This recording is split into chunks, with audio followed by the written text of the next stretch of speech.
बोलते थे कि अमित भाई आते नहीं है। अभी अमित भाई बोले मैं आता हूँ, जवाब देने को तैयार हूँ, चर्चा करने को तैयार हूँ, तब ये चर्चा करने को तैयार नहीं। उनको डर है कि सदन में चर्चा करेंगे तो अमित भाई उन पर टूट पड़ेंगे, अमित भाई उनका पूरा चिट्टा पिट्टा खोल देंगे। जिस तरह से आज सुबह अमित शाह जी ने एएनआई को बाइट दी है, उन्होंने कहा है कि हाउस में बात करने नहीं दे रहे। किस तरह से देखते हैं आप इसके बारे में, क्या कहना चाहेंगे इसको लेकर? नहीं, अभी तो पहले बोलते थे कि अमित भाई आते नहीं है। अभी अमित भाई बोले मैं आता हूँ, जवाब देने को तैयार हूँ, चर्चा करने को तैयार हूँ, तब ये चर्चा करने को तैयार नहीं। अभी इनको सिर्फ राजनीति करना है। ये जो आंदोलन हुआ, आंदोलन खत्म भी हो गया और जो अपने युवा जो थे जंतर मंतर पे जिन्होंने आंदोलन किया था, उनके आंदोलन के मद्देनजर रखते हुए मंत्री धर्मेंद्र प्रधान जी ने प्रधानमंत्री जी के पास इस्तीफा भी दिया। अभी वो लोग तो सब आंदोलनकारी लोग सब अपने अपने पढ़ाई में अपने अपने काम में व्यस्त हो गए, लेकिन इनका तो एक ही ये है कि यहाँ पर स्टंट करना। अगर आपको सवाल का जवाब चाहिए तो सदन में जाकर बोलना चाहिए, सदन में जाकर चर्चा करना चाहिए।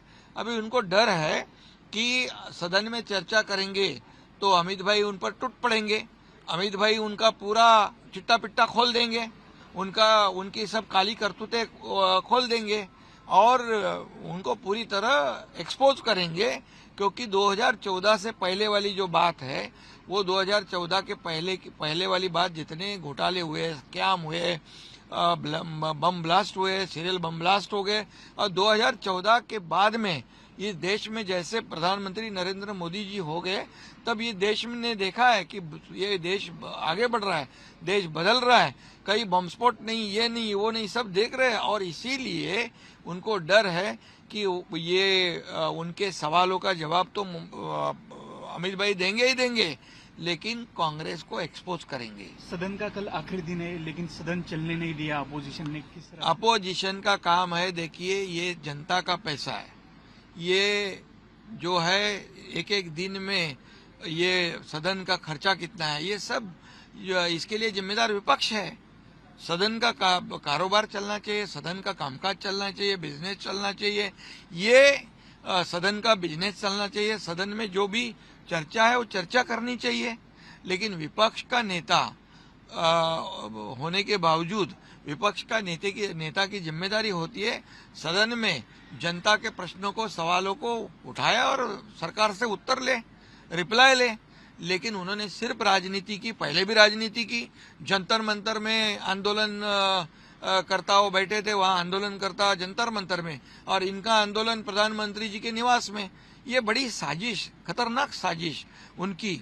और हमेशा बांग्लादेश की बात करते, हमेशा श्रीलंका की बात करते, हमेशा नेपाल की बात करते।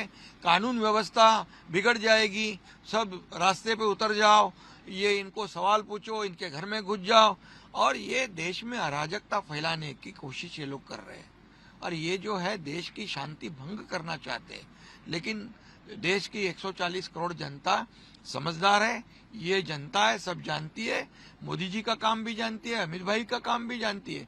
और इसीलिए मैं इतना ही कहूंगा कि ये देश की 140 करोड़ जनता जो है ये मोदी जी के साथ है।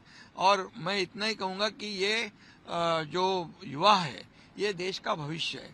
और मोदी जी ने फटाफट डिसीजन ले लिया, कड़े कानून का प्रावधान किया और 10 साल की सजा, 10 करोड़ रुपया जुर्माना, फास्ट ट्रैक में केस, टास्क फोर्स लगा दिया। और क्या करना चाहिए? और इसीलिए उनकी दुकानें बंद हो गई, उनकी राजनीति करने की दुकान बंद हो गई। और इसलिए ये जो है सदन में चर्चा नहीं करते हुए ये बाहर स्टंट करने पे तुले हैं। विपक्ष के नेता कह रहे हैं कि होम मिनिस्टर ने रिजाइन करना चाहिए उनकी पोस्ट से। हाँ, तो वो क्या दूसरी क्या मांग करेंगे? वो अभी पहले धर्मेंद्र प्रधान जी की रिजाइन की मांग की, वो तो शिक्षा मंत्री थे, आंदोलनकर्ता जो थे उन्होंने भी मांग की और धर्मेंद्र प्रधान जी ने अपना इस्तीफा प्रधानमंत्री जी को सौंप दिया। तो इनको सवालों का जवाब चाहिए या राजीनामा मांगने का नाटक करना है, ये मेरा सवाल है उनको। और ये हमेशा देश की बदनामी विदेश में जाके करते हैं, प्रधानमंत्री की बदनामी विदेश में जाकर करते, और ये सही माने तो विपक्ष के नेता ने जिम्मेदारी से अपनी जिम्मेदारी निभानी चाहिए, और ये ऐसा पार्ट टाइम पॉलिटिक्स करके नहीं चलता है। ये यहाँ पर विपक्ष का नेता जो है, इसको बहुत बड़ा मायने रखने वाला ये ओहदा है, पद है, पोस्ट है, इसकी गरिमा उन्होंने रखनी चाहिए। इतना ही मुझे कहना है।